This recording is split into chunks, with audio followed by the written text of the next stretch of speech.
We still do 7 NUFC Matters show a week for free. But if you want to help support NUFC Matters, then there are a few ways of doing it. Hit the like button on each live broadcast and video. This helps the channel grow. Hit the subscribe button and select the all notifications bell so you don't miss a single show. If you want to help us financially, then you can join the channel using this button with the membership starting at $1.99 a month. Or you can drop us a donation in the chat using a super sticker. We're also looking for sponsors. If you'd like your brand advertised on the flyers for the show and featured during the ad break, then email John at nufcmatters.com to arrange today.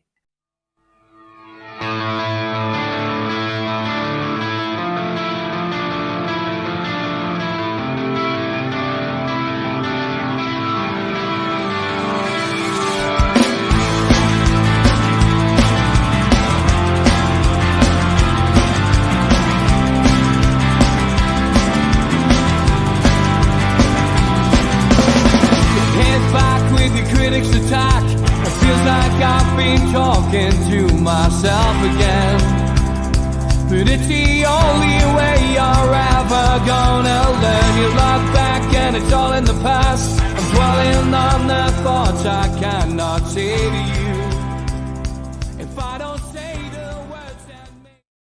Good evening, welcome to NUFC Matters with me, Steve Wraith. That is the professionals with Stu and Mitch. Good evening, lads.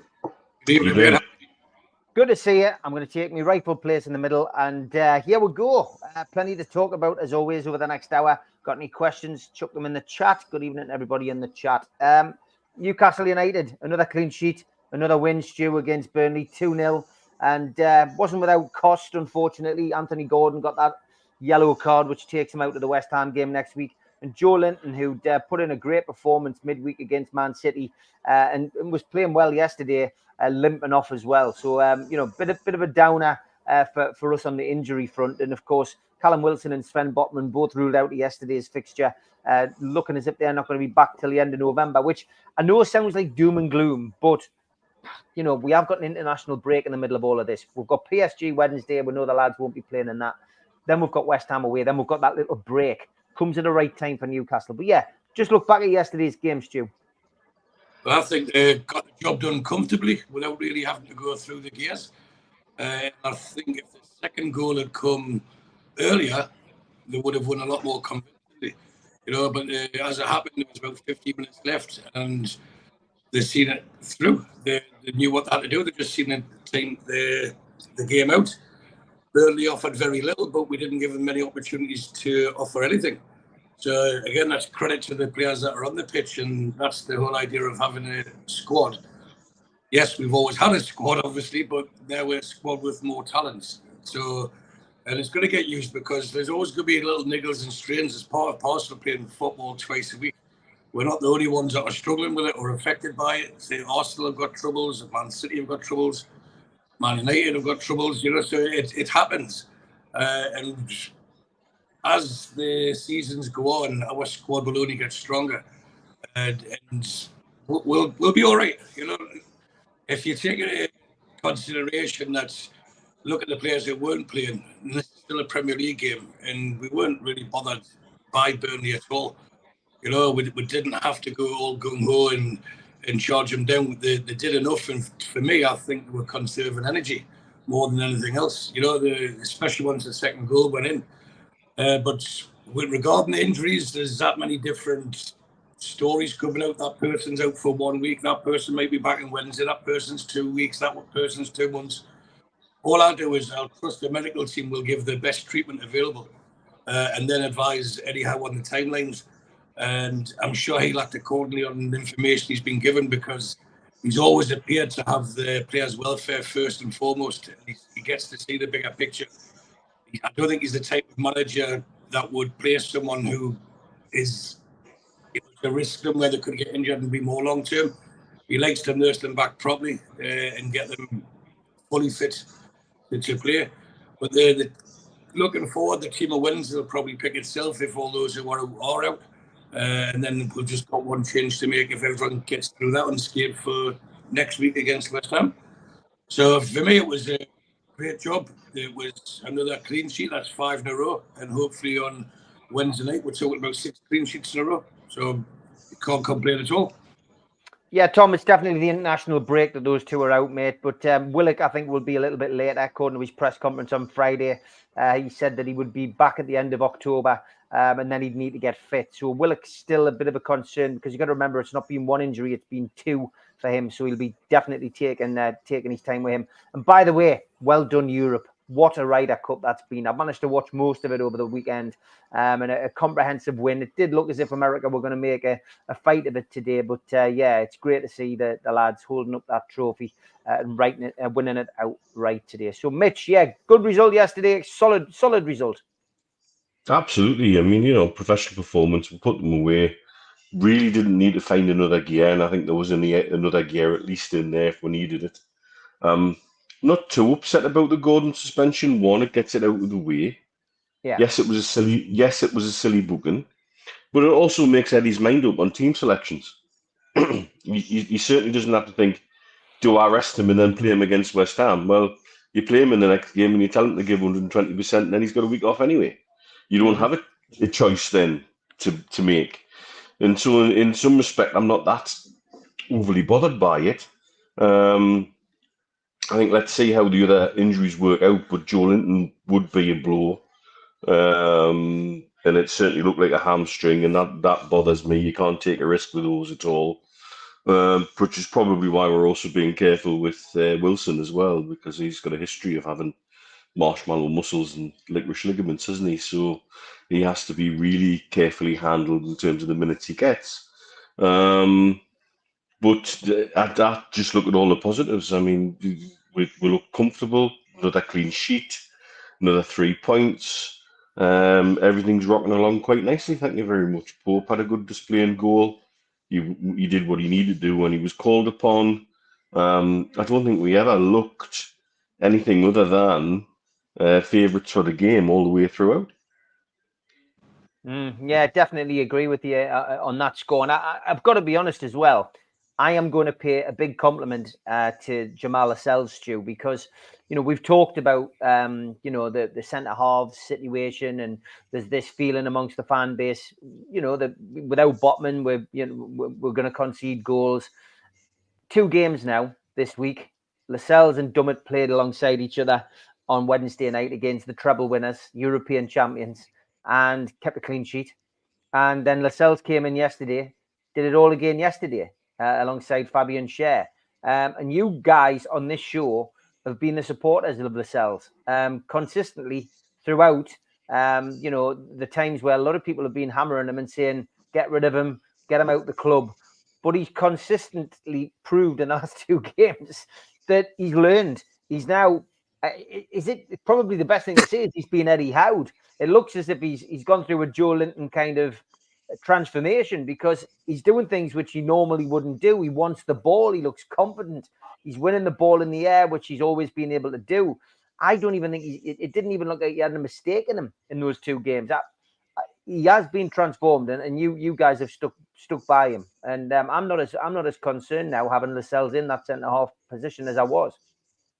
Well, I hope you haven't jinxed him after all that. But no, you're right, Ed. I think it's a testament to his attitude as well, because he's had to take knocks. He was he still is the club captain, but he was the player first name of the team sheet. He was the leader. He knew he was playing every week, and then within a matter of weeks, he's jettisoned out of the team.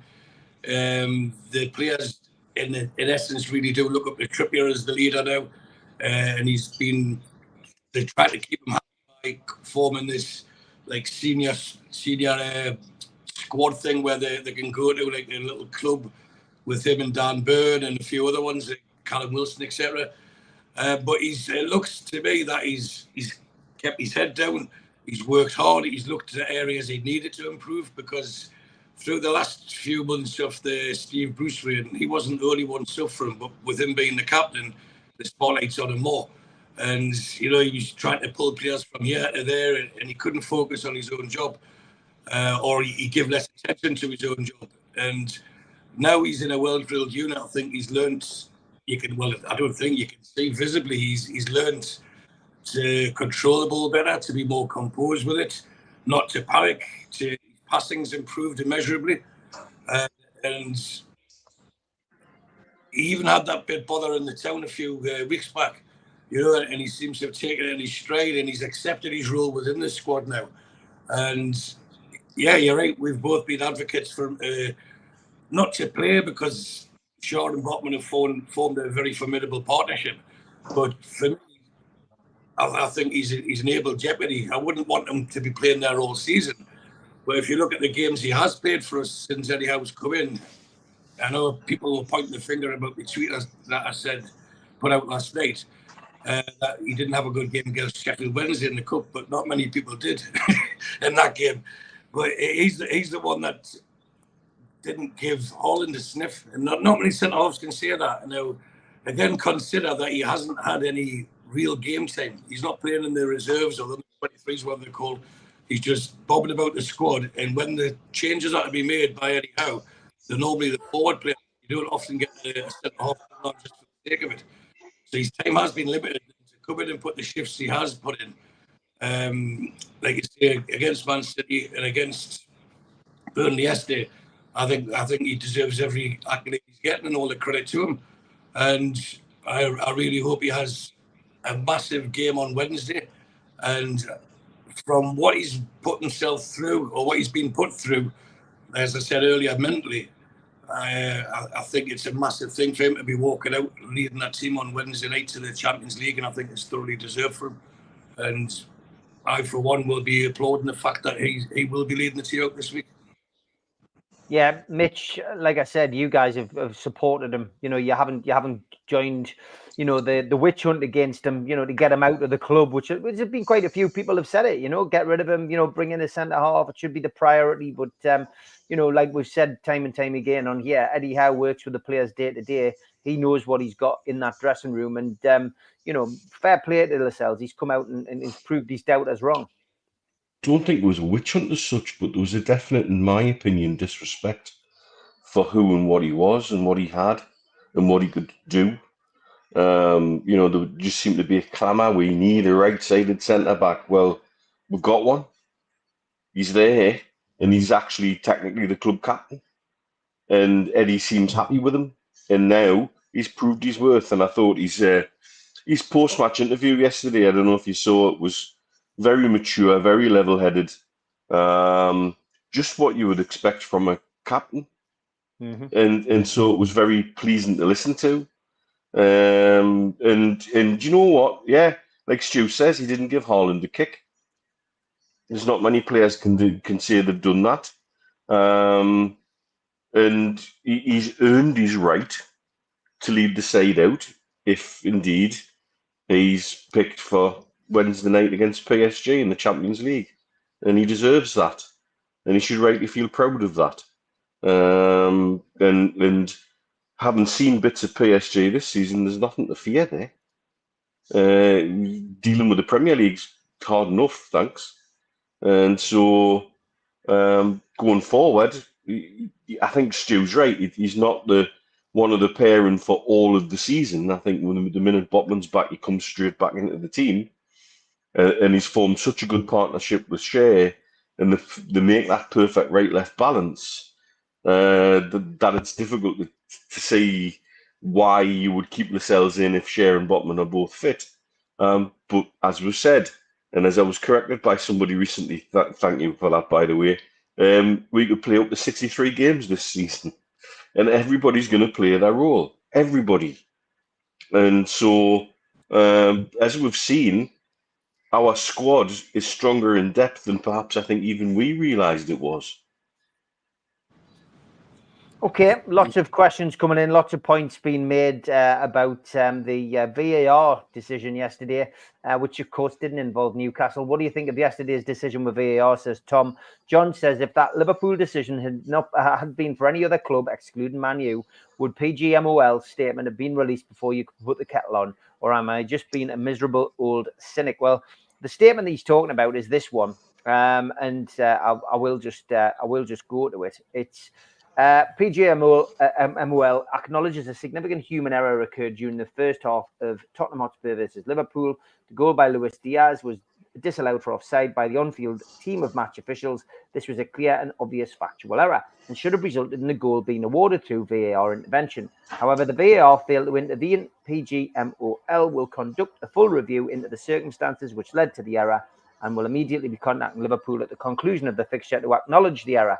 Stu, I mean, this is just this is just another example of why this maybe should be paused for now, and we should be looking at correcting this system, really. Yeah, there's a few things to tackle with this debate, Steve. Yes, he might be an old cynic, but he's a factual old cynic. I don't think if it hadn't been Liverpool or Man United, then I don't think that the apology, because that's what it is, would have come out as quickly. But we're seeing it every week now. And to be frank, Liverpool have had the rub of the green many more times than this went against them, but that doesn't make it right. And I don't want to go down pointing at the Isaac second goal. That's last season. It's over and done with. But there's been some howlers already this season. Thankfully, we haven't been involved in many of them. But the biggest thing last season for us was the Willock goal that was Palace. That cost us 2 points. And I know there was many more, but that to me was the biggest one. And you look at the Wolves penalty, or non-penalty as it was, because he didn't hit the player that headed the ball. There's so many. It's in fear of repeating ourselves constantly on these shows. It's not the system; it's the people operating it. And what it is, it's the ineptitude of the VAR officials, and it's a blight on the league. And it's not corrupt. It's just careless and it's embarrassing. And this goes out to a global audience. And myself and Mitch don't live at home, as everyone's aware. So I'm going into work today, and I've got supporters of other Premier League clubs, and they're like, "What's going on?" It's actually becoming a joke where people want to mock it, and the recriminations in that long term, it could actually cause a slight on the league where people think, right, we don't want to watch this. The obvious answer that Mitch and myself have said for at least 2 years is get the VAR officials, not from the league, because they're all buddied up. That's already been proven in some soundbites that have been said over the last few weeks by referees and ex-referees. It's quite clear that they don't want to get their pals into trouble, and the next week you're on VAR official, the next week you're actually on the pitch, and they're covering each other's back. The obvious answer is to have VAR officials from another country that has no link to any team, no link to any player, any referees that don't know them, and just let the technology do its job properly. But yeah, yesterday that was disgraceful. But there was a goal for, I think it was Wolves, that was disallowed against Liverpool last year for the same thing. But no, Liverpool got the goal. Liverpool got the goal, didn't it? Even though there was a player offside because he wasn't interfering. Well, that guy yesterday who kept them on side wasn't interfering. So they need to make their mind up which rule they follow and stick to it. It's the consistency that's causing the frustration. But if we take VAR out, we're still left with the same referees who are now, I think they're using VAR as an excuse not to make the decisions. So what we need to do is stronger VAR officials, and I don't know, have them mic'd up like they do in other sports, and the transparency. Yes, there'll be human error. Yes, there'll be mistakes. But if it's transparent and you can understand the explanation of it in real time, then it makes more sense. Yeah, I would agree. Mitch, I had to put you on mute there, mate. I think the background noise was making it sound as if Stu's mic was playing up, but I think it was just because the background noise with you. But this decision, I mean, we've spoken about it many times. It's the people in charge of VAR who are to blame for another bad decision, Mitch, really. Yeah, we've said it repeatedly, almost to the point of tedium, haven't we, really? Yeah. That, it's not the technology, it's the people using it, and it's not being used correctly. And how are we ever going to get a fair and proper situation until it's used correctly? It's interesting to hear Liverpool twist and turn at the moment when they've been the recipient of many decisions the opposite way around with VAR. That's why people call them Liverpool. The amount of times and things in football, it's never a problem till it affects you. And then once it affects you, my God, Chicken Little in the world's falling in on me head. But it also goes to show the wider problem is the quality of officiating in our game is getting worse, and VAR is not helping it. And it should be there to help. And it isn't helping, it's making it worse. We've been the recipient of some terrible decisions. If you look at how many people have had apologies, I think it's West Ham have had 3, Wolves have had 2, us and Liverpool and Spurs and somebody else have had 1. It's not right. And unless that's a new column in the league table that helps you decide your final league position at the end of the season, it means jack shit. It just means nothing. Your apologies are worthless. Get it right. Use the system to get it right. I've seen it suggested that the officials involved had all travelled to the UAE to referee games over here, and they may have been fatigued. Well, interestingly, the fourth official, Michael Oliver, had obviously been over here as well, because he was on a flight back to Newcastle on Friday morning. And how we know that is our friend Andy was on the flight with him. And so, and there's a little team who obviously operate together. They've been allowed to go and work abroad, and then they've been brought back to do fourth official in VAR, and they've got it wrong. But that's human error. Human error is fine. But that's the whole point of the technology, is to get around the human error. And when it's the bloke operating the technology, it's inexcusable. It's not excusable. And I can understand why they're pissed off, but stick a little bit of sugar on your grapes, Liverpool fans, because you've been on the benefit of decisions like that for the last 2 seasons. That's why people call you Liverpool. Let's think about the Isaac goal, where they fully admitted that they'd used shadows to try and judge the line. And so, which is ridiculous. And that's not how the technology is intended to be used, nor how it should be used. And the bottom line is, we need to find a way around how we can get across 2 obvious problems for me. One, Mike Dean's comments belie what happens in that VAR booth.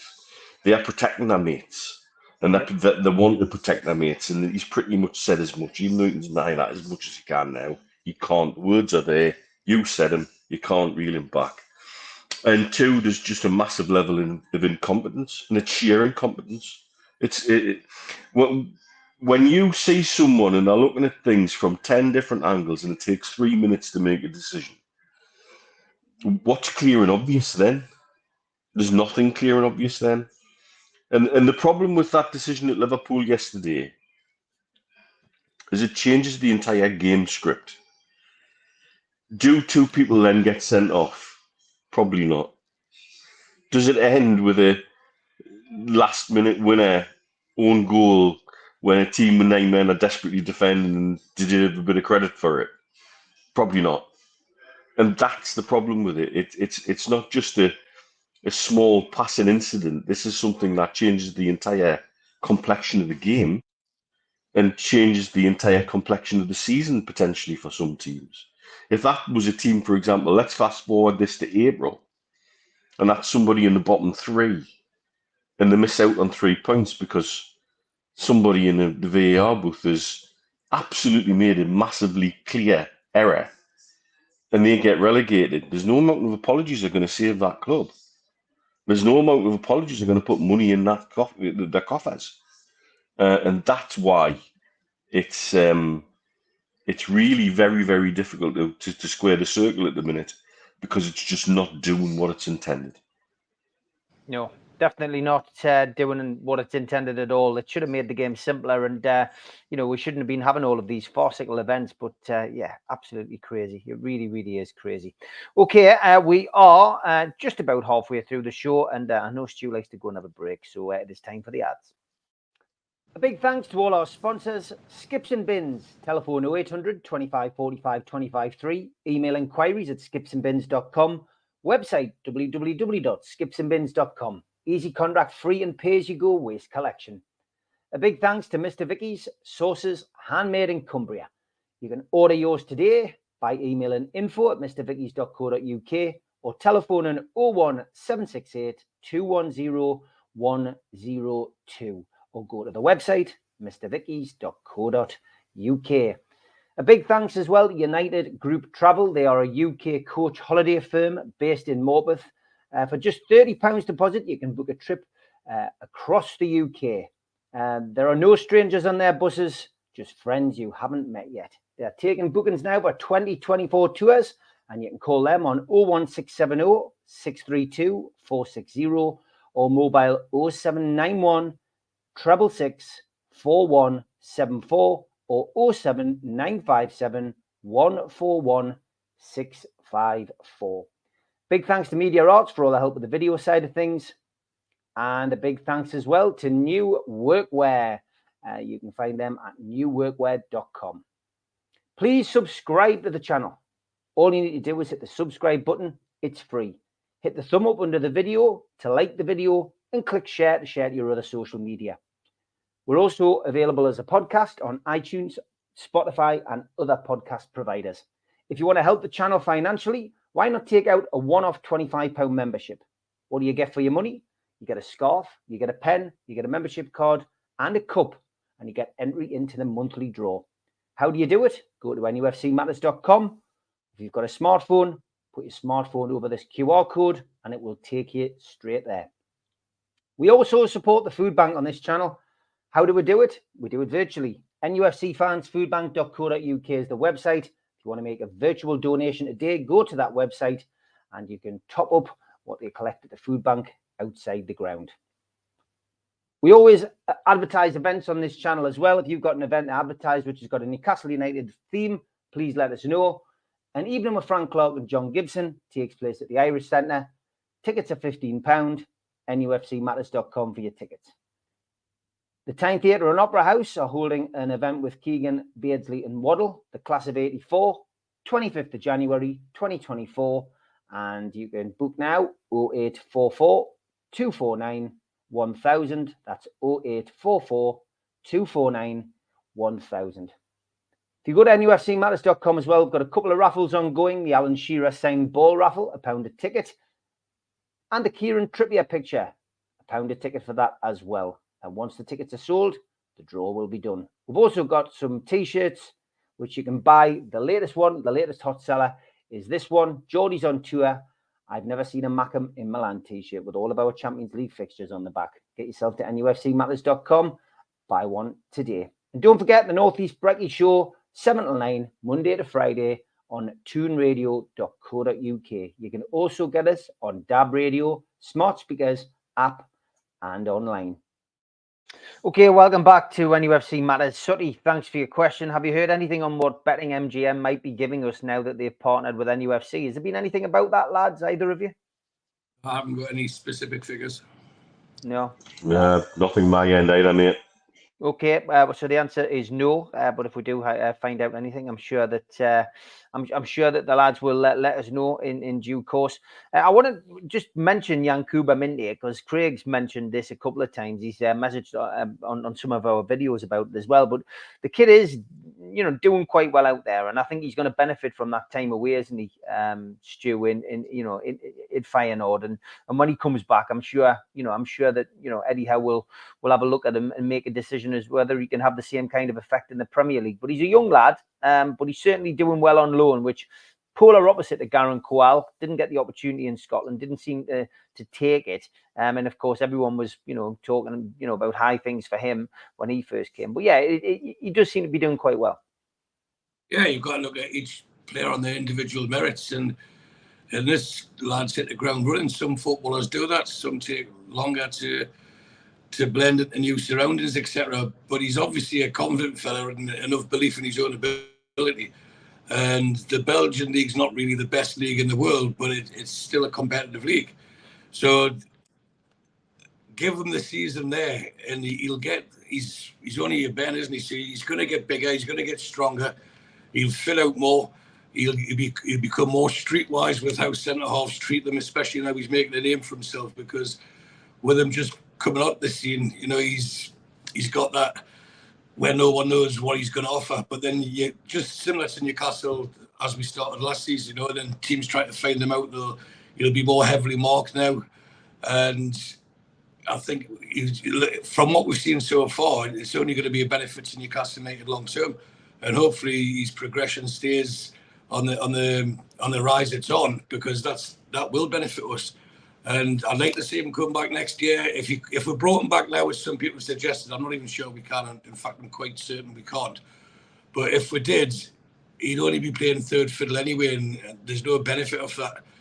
Get him out there, get him used to playing on a regular basis and finding the back of the net. And as I said earlier, we will benefit a lot from it, hopefully, in the years to come. Now, whether he becomes the first team starter for us or not, his stock's definitely on the increase. So if it's something that we move on in the future, we'll get a lot more than what we paid for him. And that's the whole idea of the Brighton model that Dan Ashworth helped create, and he looks like he's doing something now, because all the young ones that we've signed, we can't play them all, and they're not all going to become regulars for the first team. So if he's the one that does make the first team, fantastic. We'll have a player that's worth a lot of money. And if he's deemed not quite good enough for our first team, which may be the case in 2 or 3 years' time, then you'll command a fee of, I would say, already between 20 to 30 million if he continues in the vein of form he's in. Yeah, I mean, he says could save us a lot of money, Mitch. I mean, we picked him up for something like £5 million. I mean, he certainly looks the business at the moment. Absolutely, and you think how many times the loan system hasn't really benefited us in the last few years. I think the only one that really has, that stands out, is Anderson. And other than that, really, we've not used the loan system to our advantage very well. Here's one where we have, and the minute we get someone who's, setting the world alight while he's away on loan, we want him back.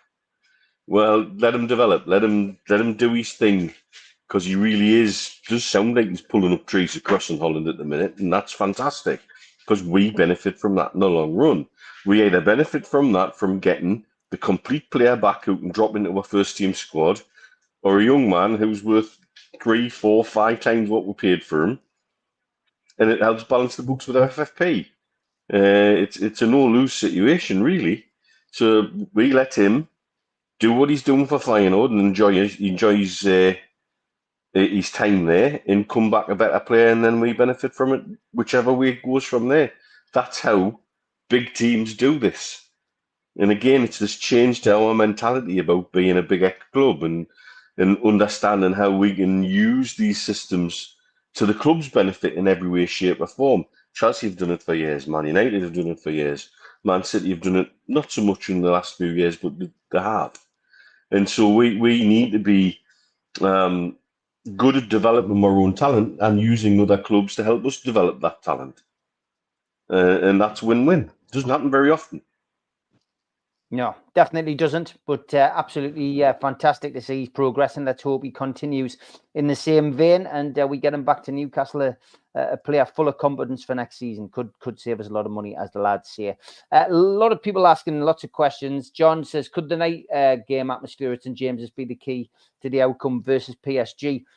Stu, I mean, there's going to be a hell of a flag display. £40,000. Some people are suggesting might have been spent on this one with drones and everything. I mean, it certainly looks as if Newcastle United's war flags are going all out for this one. And rightly so. It's the pinnacle of the game in Europe, isn't it? Of the league game, and the fact that we're back in the Champions League, we should be going all out. And arguably, the world's best player is going to be gracing St James's Park on Wednesday evening, and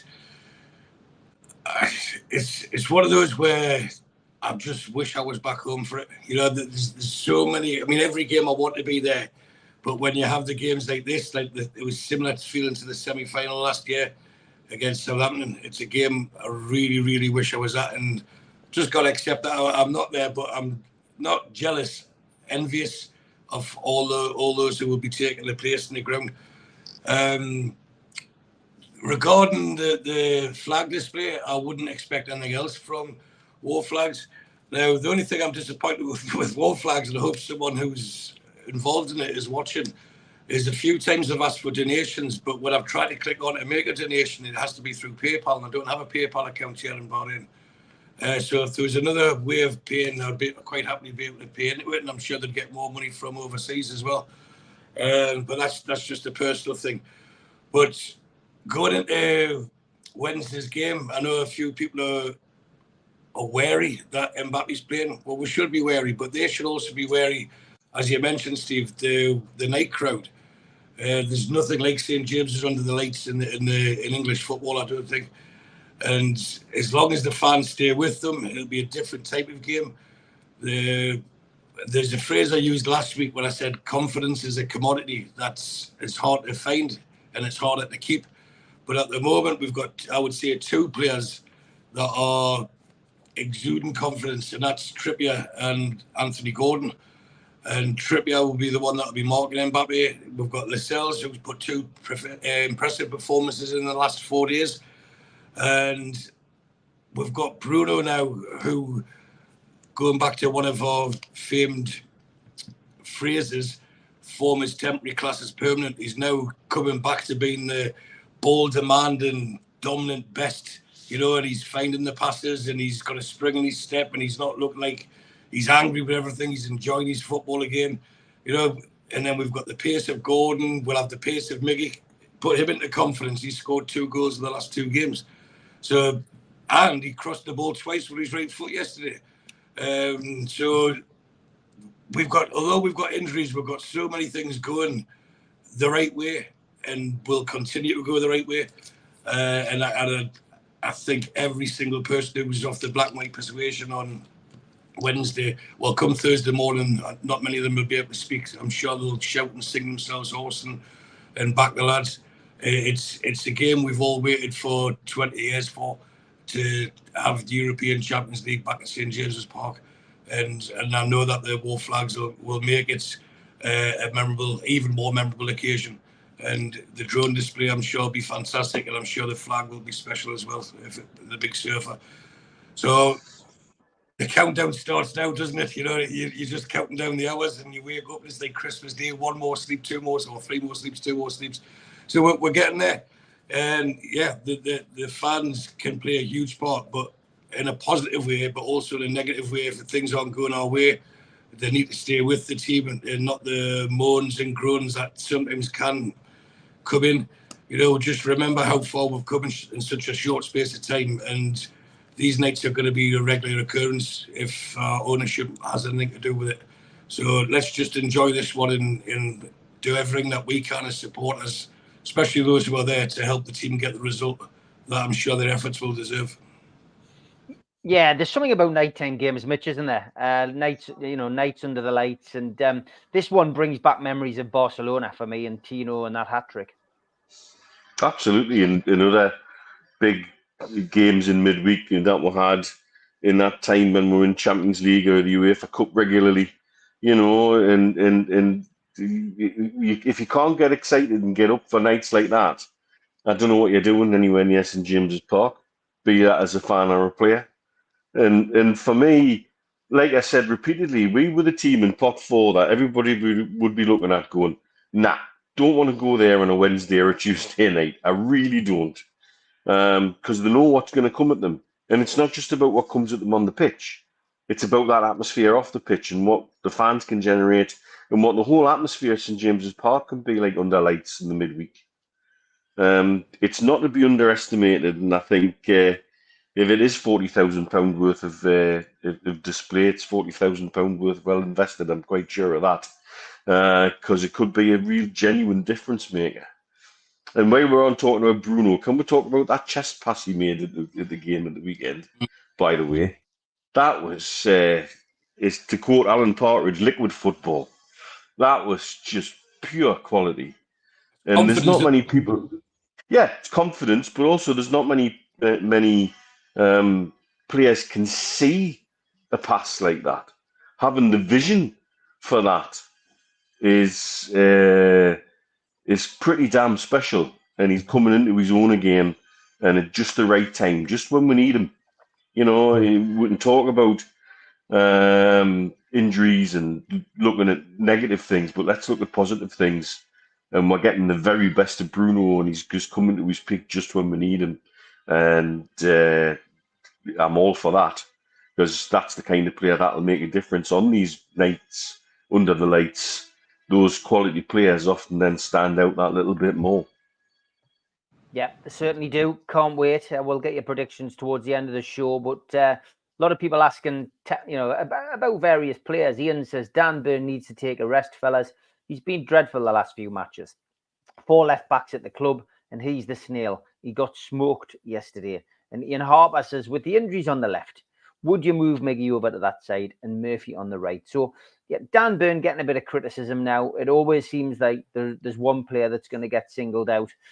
Used to be Sean Longstaff. Look at what he's done in the last few games. He's been the glue that's pulled that midfield together. Bruno's playing in a different mindset and different way now, and little things change throughout the season. Injuries, suspensions. You find a formation and it sticks. But yeah, I mean, Dan Burn getting a bit of stick. Is it right?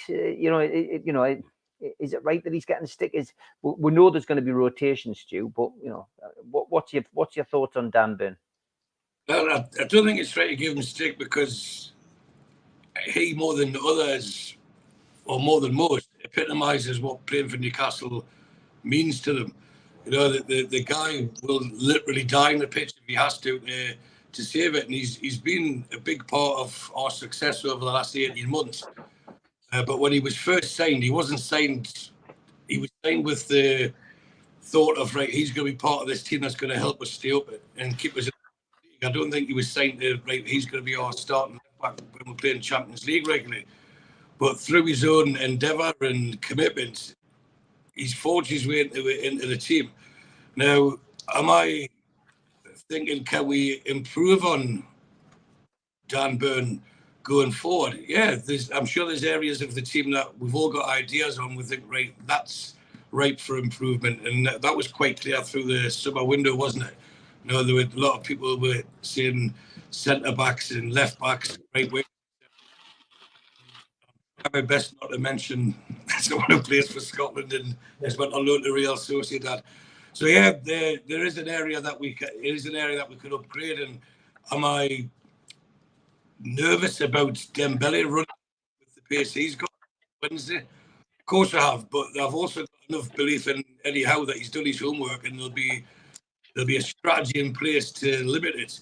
But when you're playing players, they're always going to create chances, just the same as they'll have on the other wing against Trippier.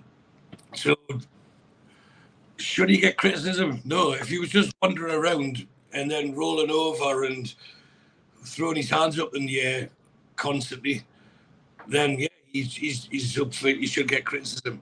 But if he gets fouled, he rolls his sleeves up and he's straight back up. Is he the fastest player we've got? No. But he's been an integral part of a back four that's kept more clean sheets than I can remember over the last 15 months, last season and this season. So he deserves his place in the team from what we've got.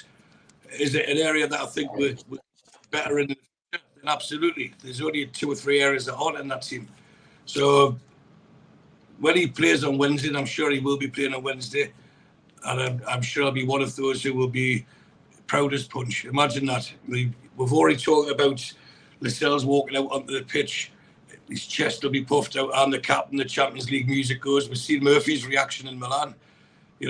But playing at St James's, you're going to have Dan Burn should be starting, Sean Longstaff should be starting.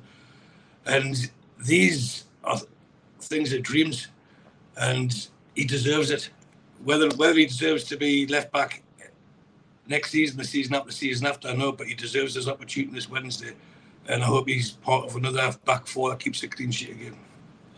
I mean, there was one situation yesterday which didn't go unnoticed to me, and it was Sean Longstaff, Elliot Anderson, and Dan Burn all closing down together. It was like the lads backing each other up, Mitch. It was a joy to see, and I think Dan Burn had a good game. I agree with Tom in the chat. He says, "Sorry, but Burn played well yesterday. He made one error, then immediately ran his bollocks off to get back and cover it. He also made some superb clearances." I mean, I always feel like we're going to pick somebody out to criticise, and it's just Dan Burn's turn at the moment. I certainly don't think he got smoked yesterday. I think he was slow in the first 15 minutes, perhaps. I think he was slow at the blocks. I do think he looked sluggish, and I think he got caught out of position a little bit by their winger. But as Tom rightly said, the one mistake that springs to mind early on he got back and was covered and it was sorted. So I don't know what else he can do. We kept a clean sheet. And people are going to turn around and say, but it's only Burnley. But it's the Premier League, and as teams in the bottom three proved yesterday, it's not always going to be 8-0 in roses. You've got to work for everything that you get. I'm quite sure he won't be on his heels coming out to play PSG if he's picked the start. It's a very different occasion and a very different match and a very different set of circumstances. So, and I think you're right, seeing the work that a lot of the team did actually, but particularly the local lads at one point, was very palpable, very visible. And we have got to try and keep looking at the positives rather than always looking for a scapegoat or always looking at the glass half empty. I know it's difficult. I know it's really difficult to change a mindset of a fan base, and so we have to go forward trying to think bigger than that and better than that, in my opinion. But I certainly don't think Burn was smoked. But yeah, I would agree. He was slow to start, and he got away with one thing in particular, 100%. But then after that, I don't really see he was bothered for the rest of the game. Trippier's on a rich vein of form, Stu, isn't he? JC says Trippier's allowed to play so great partly because Burn slides in and makes a 3. He isn't the fastest, but certainly not the slowest in our back line. But Trippier just seems to be getting stronger and stronger. I mean, his assists this season have been, phenomenal in the Premier League, certainly over the last few games in this great run of form. I guess there's also a call after Livramento's performance the other night to potentially play Trippier left back because he's done it for England and play Livramento right back. I know Howe was asked about that in the press conference at the weekend, and he said he would never rule anything like that out. But I genuinely think that Dan Burn could probably do a job on Wednesday night. It's got enough. Can you hear me or not? Yeah, we can hear you, mate. Yeah, because you were cutting out there. I'm glad you asked me first and not Mitch about putting Trippier left back because he's not really a big fan of the idea. But to me, Trippier is playing with maturity. He's playing of a man who knows he's got maybe 1-2 seasons left at the top level, and he's appreciating every minute he gets on the pitch. And the fact that he's hugely talented and his decision making is first class. His control, his awareness of his own players, but also the opposition. He tends to make the right decision just about every single time. And because he has the ability to get forward and whip these crosses in, I think sometimes Dan Burn's held against that, or that's held against Dan Burn because he's not doing the same down the left. But as you've just rightly said there, Steve, what happens is when Trippier goes forward, Burn does fit in with 3. And eventually we will get a flying left back as well, and the same thing will happen. Has Livramento signing pushed Trippier to another level? I don't think so. I think that level he was already at, and it's just today he is genuinely world class, and I just think he's savouring from when he signed for us to where we are, and he's enjoying it. He's not like he's not in his first flush of youth, is he? He's not like the younger ones in the squad who have got it all ahead of them thinking, well, I'm at Newcastle now and I'm going to be getting this every season. He's grasping this and enjoying it, and he's making sure he'll do everything he can to allow it to continue. So Trippier's form's not a surprise. It shouldn't be a surprise to any of us who watched him all of last season and the last part of this previous season. What is good is that he's consistently good, and that's the difference with someone like Trippier.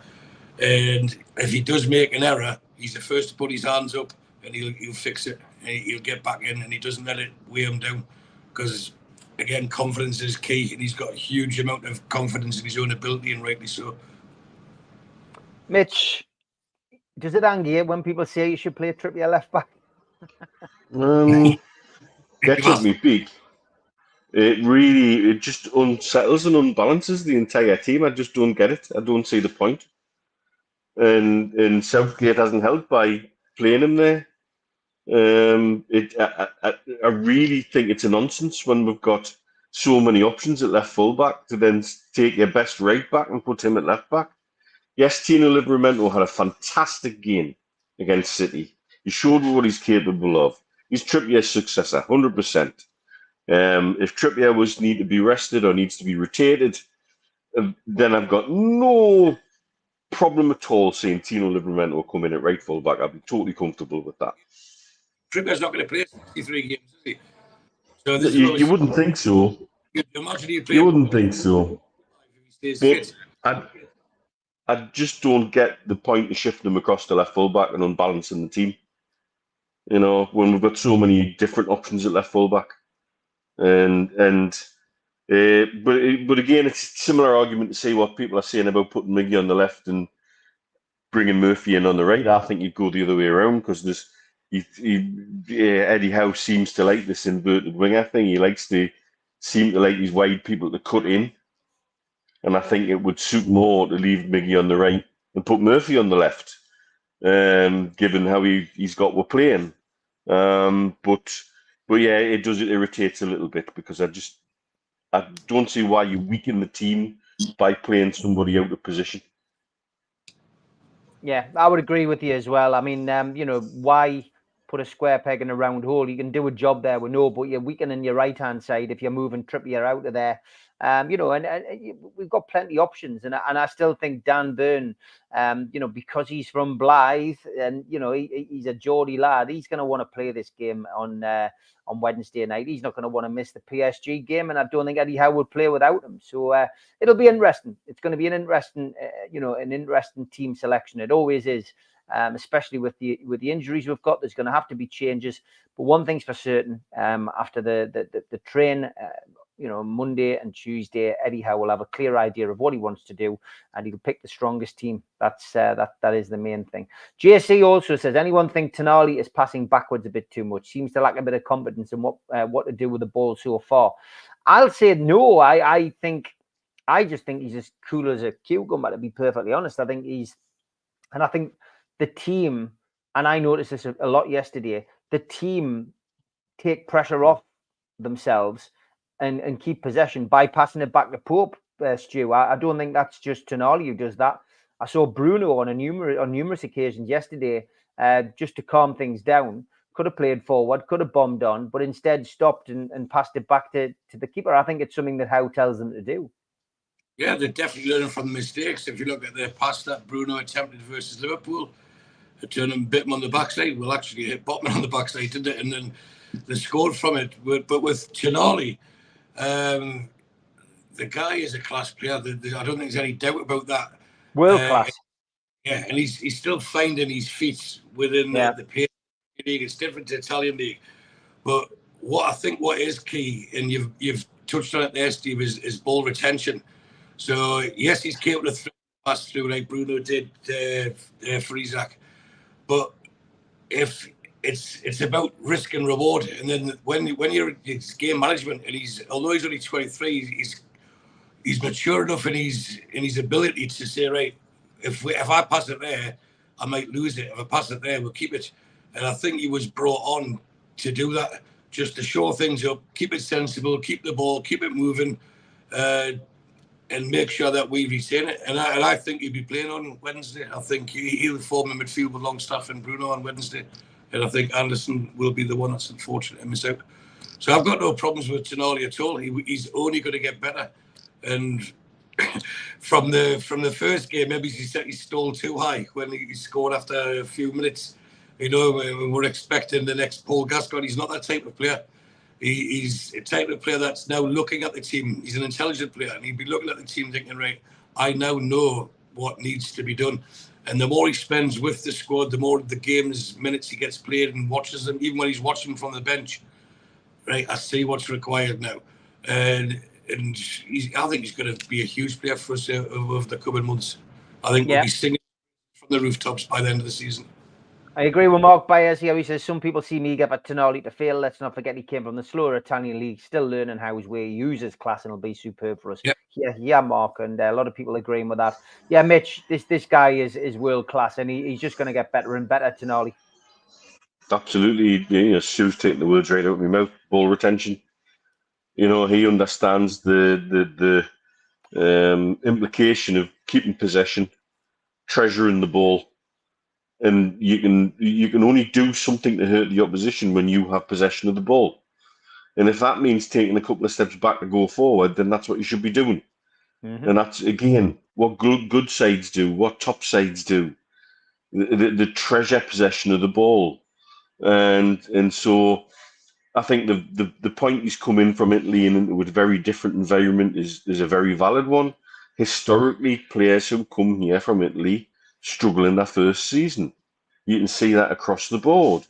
And how they then grow into that is entirely up to them and how they adapt to the game, and some do and some don't. I think in our European campaign, Tonali will stand out because that will suit him even more. And it wouldn't surprise me to see him come in on Wednesday, and wouldn't surprise me to see him being man of the match on Wednesday. Yeah.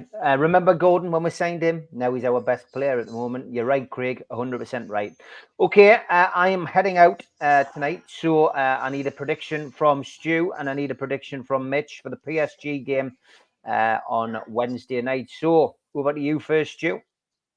Well, we're doing Tuesday night, so I'm going to give it then. So I'll quickly go through the team. I think it'll be Pope, Trippier, Lascelles, Shaw, Burn, Longstaff, Bruno, Tonali, Miggy, Isaac and Gordon. That's what I think the starting 11 will be. And I think we'll keep another clean sheet and we'll win 1-0. Okay, Mitch. Hard fought 1-0, Tonali with the winner. Okay, yeah, I'm going 1-0 as well. But let's see when we know on Tuesday. We'll probably know on Tuesday who's available for Wednesday. So let's see whether those predictions change. But as always, over 430 watching tonight. We never take it for granted. Thanks very much, everybody, for tuning in. And a big thanks to Stu and Mitch for giving up Sunday night, as always, to give us the professionals. Take care, lads. Have a good evening. Good night, Steve. Good night. Take it easy.